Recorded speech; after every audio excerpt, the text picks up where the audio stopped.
आज भारतीय शिक्षा थ्योरेटिकल और वेस्टर्न एजुकेशन से भरी हुई है, लेकिन आप में से कितने लोग जानते हैं कि प्राचीन भारत में शिक्षा प्लास्टिक सर्जरी से लेकर आयुर्वेद तक और शून्य से पाई के आविष्कार की तुलना में बहुत अधिक उन्नत थी। प्राचीन भारत न केवल शिक्षा में बल्कि चिकित्सा और वैज्ञानिक रिसर्च के क्षेत्र में भी उन्नत था। और कोई ये नहीं भूल सकता कि प्राचीन भारत सबसे पुराने विश्वविद्यालयों का घर था और प्राचीन भारत में ग्रेजुएशन के लिए कई छात्र बेबीलोनिया, चीन और अरब और ग्रीस से भी आते थे। ऐसा एक विश्वविद्यालय था तक्षशिला, जिसे दुनिया का पहला और 3500 साल पुराना विश्वविद्यालय कहा जाता है। लेकिन हर किसी के मन में यह सवाल आता है कि अब तक्षशिला कहां है और तक्षशिला को किसने नष्ट किया।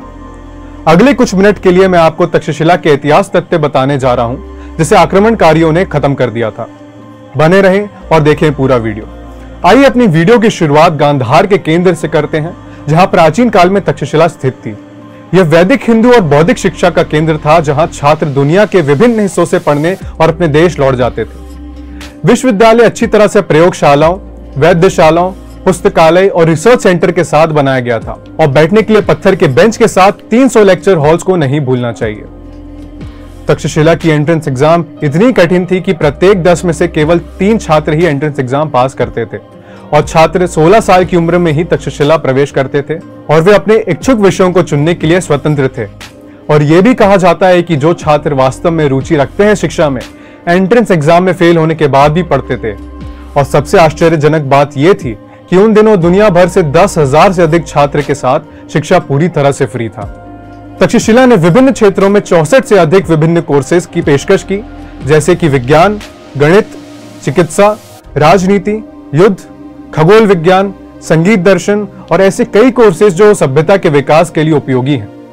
मुख्य कोर्सेज के साथ साथ 18 कलाएं भी सीख रहे थे, जिनमें तीरंदाजी, योग, आत्मरक्षा और शिकार जैसे कौशल शामिल हैं। और हम सभी ने पिणिनी, चाणक्य, चरक और चंद्रगुप्त मौर्य की महानता के बारे में सुना है, लेकिन बहुत से लोग ये नहीं जानते कि ये महान दिमाग इसी विश्वविद्यालय के प्रोडक्ट्स हैं। तक्षशिला की पहली उल्लेख रामायण में पाई जाती है, जहां तक्ष शासक था जो राम के भाई भरत का पुत्र था। और यह महाभारत में भी पाया जाता है, जहां शकुनी के पूर्वज तक्षशिला पर शासन कर रहे थे। न केवल रामायण और महाभारत में बल्कि बौद्ध और चीनी विश्वविद्यालय की किताबों में भी तक्षशिला के ग्रंथों का उल्लेख किया गया है। तक्षशिला प्राचीन व्यापार मार्गों का केंद्र था और प्राचीन काल में इसकी समृद्धि 3 महान व्यापार मार्गों के जंक्शन पर अपनी स्थिति के परिणाम स्वरूप हुई। एक पूर्व भारत से, जिसे ग्रीक लेखक मेगास्थनीज ने रॉयल हाईवे के नाम पे वर्णित किया है, पश्चिमी एशिया से दूसरा और तीसरा कश्मीर और मध्य एशिया से। जब ये मार्ग महत्वपूर्ण नहीं रह गए तो शहर महत्वहीन हो गया और अंत में 5वीं शताब्दी ईस्वी में हुनों द्वारा नष्ट कर दिया गया। और 6वीं शताब्दी में हन सुंग ने अपनी पुस्तक में लिखा है कि कैसे तक्षशिला पूरी तरह से नष्ट हो गया था। ऐसा कहा जाता है कि तक्षशिला से कई यात्री और विदेशी ग्रेजुएट्स ने तक्षशिला से ग्रेजुएट होने के बाद अपने देश में तक्षशिला और शिक्षण केंद्रों की शिक्षा शुरू करके दुनिया भर में भारतीय शिक्षा का प्रसार किया। हम सभी जानते हैं कि प्राचीन ग्रीस में कई इनोवेशंस हुए, लेकिन बहुत से लोग ये नहीं जानते कि ग्रीस ने तक्षशिला के लेखन को ग्रीक शास्त्रों में अनुवाद करके तक्षशिला का ज्ञान चुरा लिया था। और बाद में ग्रीक लाइन ने वर्ष 1931 में दुनिया के सामने इनोवेशंस का इनाम रखा।